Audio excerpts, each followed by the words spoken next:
Info Kota, online ekonomi tanggal 11 Juni tahun 2023. Indonesia negeri agraris dengan topografi mayoritas lahan pertanian penghasil bahan pangan. Sangat cocok untuk budidaya botani dan hewani layak konsumsi. Keanekaragaman hayati yang mampu tumbuh subur di negeri ini tergolong sangat variatif. Dari tanaman kelompok umbi hingga buah berkulit keras seperti durian bisa dibudidayakan di Indonesia. Namun sayangnya selama ini penataan dan pengaturan kebijakan pembangunan negeri ini banyak tidak selaras dengan kondisi potensi alam Indonesia. Banyak kebijakan yang dibuat namun terasa abai dengan pertanian yang seharusnya pertanian adalah sumber penghidupan yang sangat potensial bagi segenap warga masyarakat penduduk negeri ini. Keluhan petani ramai berseliweran di sana, sini, dari obrolan di tengah sawah hingga di ruang bicara virtual. Dari kelompok kecil obrolan petani pedesaan hingga konsultan dan analis teknis pertanian sering menyoroti ketidaksesuaian pembangunan yang tidak selaras dengan potensi negara ini.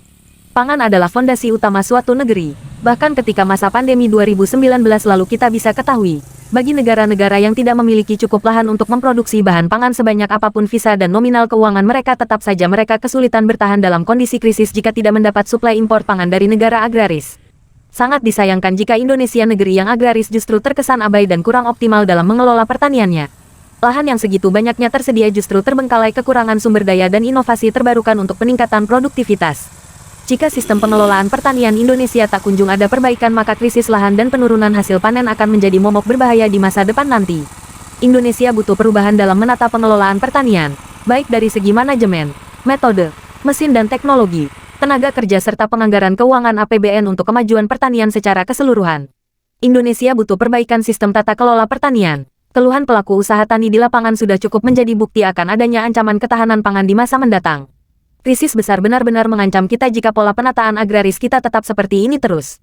Semisal contoh pengelolaan pengairan yang buruk dan kurang efektif, kurangnya pengetahuan teknis bagi pelaku pertanian dan banyak lagi kelemahan sistem pertanian kita. Dan fakta yang saat ini terjadi adalah terus menurunnya produktivitas lahan pertanian kita tiap tahunnya secara signifikan.